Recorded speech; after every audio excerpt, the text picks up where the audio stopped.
What's up, everybody? I'm back again, trying to take another stab at it. This your man King A.D.S. out here in the Inland Empire in Southern California, where it's not so sunny right now, and the rain is coming down, and it's a nice change that I welcome. And as the seasons change and everything like that, it's just a lovely feeling and a much needed feeling. Just gonna be back up here and do what I like to do. I'm a music guy first and foremost, as I always say. So definitely check out all the music, and I also like to do these vlogs and just try to connect on a different level, something genuine, authentic, or maybe interesting or weird, or to spark conversation or anything like that. You know what I'm saying? But to contribute in a different way as the day moves forward, as the days plural move forward. And I just did another video that was talking about quite a few things, catching up to speed, as well as some concepts in movies like It, or stories like It, I should say, and things like that. And just want to touch on a little bit more, kind of like a little bit about fear again, since It kind of does that, and a few other things that it does too. I'll just jump right into it. A few other things it does too, as I freestyle these little videos. I never know how it's gonna go, but here we go. So, and how those fears seem to be connected to some sort of entity that comes from a primordial space or something like that, or a space in between, and how you have other stories like Stranger Things that also kind of follow a narrative similar, where there's a negative force that kind of seems to try to permeate through the fabrics of one reality into another and influence people and stuff like that. And that's kind of like what I'm getting at here a little bit, is that influence, you know what I'm saying, and how it provokes that fear, or feeling of being desolate, or acting out on those fears and things like that. And so there's certain ways we get those imageries, and we get those explanations and writings and things as well. And the source of the inspiration may come from real lore that's in our existence and things like that, which makes the story so brilliant, and things to that nature, or people's understanding of those types of topics and interests and stuff like that, which I love. And so right now, what I wanted to talk about though is our terminologies, like words, and stuff like that, and our understanding of words and things like that. And there's a very interesting word, and it's hell, right? And we're not gonna talk about the HELL, but HEL, just one L. And in an older video I did, um, I talked about it, and I said that it means to make like a partition or a separation of some sort, but I may not have been as accurate, as I just found it again. And the definition of it is to bury, so, or to conceal or to bury. So to dig a shallow hell is to dig like a space to conceal something. So in this case, what we would be talking about is a person concealing who they really are, or concealing themselves and burying it, maybe due to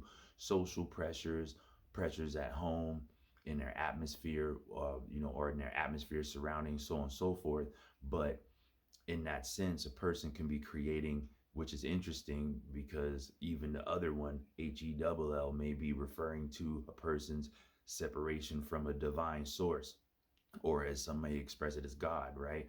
But that divine source has like a separation or severing of another terminology that was used, called the silver umbilical cord, which can be cut off from the source of all, like that's creation and good and all those positive things, right?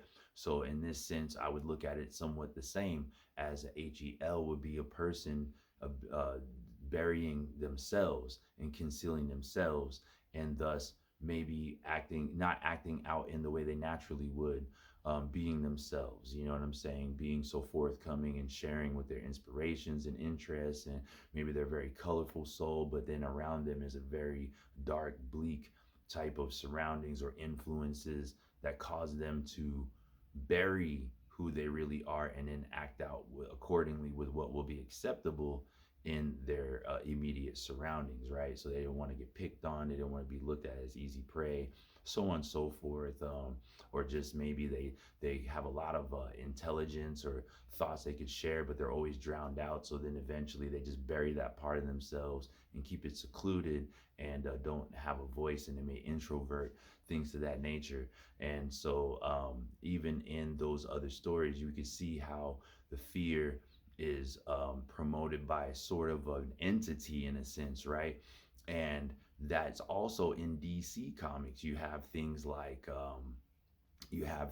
okay, two interesting things. You have like the Green Lantern mythos, things like that, where you have the entities of each representation of the emotional spectrum throughout the cosmos and every fabric of existence and connection. As long as there is life, there will be these things because they feed off of that type of energy, right?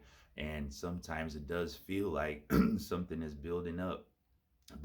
Maybe it's trying to feed, and that frequency, or that entity or whatever, that energy is trying to grow, which is also strange. And by the way, the fear frequency is below 20 hertz, it so turns out. So it's not something that you hear or can touch as much as you do feel permeate you and work through you. So the vibration itself is in a negative infrared radio space that influences molecules to move in such a fashion that the imprint upon you is unease, unrest, anxiety, fear, things to that nature. So, but also the irony of, oh, another thing I found was strange was when I looked up H apostrophe E L, because you have the word El meaning like great or God or powerful or whatever, right? In Hebrew, right? And I looked that up, H apostrophe E L. Now, I didn't find a definite, like a solid definition. However, though, there is a character that they made. It's a H apostrophe E L Superman who has a corrupt sense of morality due to whatever conditions that cause them to paint their reality in this distorted view, which is exactly what people do when they start to face these things. So the challenge is, can you remain being yourself? Because what you'll learn is being yourself is the ultimate weapon. Can you keep your sense of who you are, your humanity, your love, your compassion? And so those would be the weapons against those fears, to not fear those challenges, to conquer them. And believe me, most of the time I feel that a lot, most people out here conquer it in droves, but we do see sometimes people cower. They become the very thing that they were against, right? Or opposed to. Their nature is opposed to, but to fit in, they will go with it. They'll bow down to it. Or sometimes they don't want to face it at all. And unfortunately, sometimes they check out of the hotel, but without the rest of us, which is also awful. You know, having a cut short stay like that is awful. But nevertheless, when we can communicate, reach out to the right energy, or to find that right energy, or just to go with that faith that that path that was laid out for you is the path for you, and good things are coming, that it will get better. And that is the challenge. Going back to an old video where I didn't even know how to express it as well as I'm trying to do now, in this attempt. But to have that faith, and faith is not just pertaining to like what you would call a religion, but also to what your belief is. Will that path be there? Even if your eyes are closed, you have to trust in your own actions and trust in yourself. So, just as cliche as it sounds, there's a lot of truth to what they say. The way out of the prison of that trap is inward, inward to who you actually are. And you can never change. That is, I think, part of the message too. Man, this video is really dark because it's raining outside, and I'll probably have to lighten up this video in the edit and stuff, so I hope it looks decent. But nevertheless, the message is bright, loud, and clear. So the best place to be is yourself. And if you can have that faith and keep following forward in that higher vibration, then better things are always going to be on the horizon. You will defeat that fear, that challenge. And what some people that have more challenges than others, and it seems bleak and dark, but what they don't realize is how many times they triumph over that darkness. They're much stronger, and you are much stronger. We are all much stronger than we give ourselves credit for. You know what I mean? So you gotta see that in yourself too, and realize that, and essentially, as much as you've done anything else in your life for a living, you also defeat fear for a living. That's interesting, right? So it seems like you be the one to be beat down, but actually you're probably one of the most courageous. And that I would like to share with you. I hope that resonates with you and takes you to a place. And I hope that we get a glimpse into what it's like to be something like a godly immortal or something, when we see that these challenges, these uneased situations, these challenges are create the unbalance that force the progress of the person in one direction or the other. So the more challenges you have, I feel like it all often accelerates the change of the person realizing that the power is themselves, is that superpower.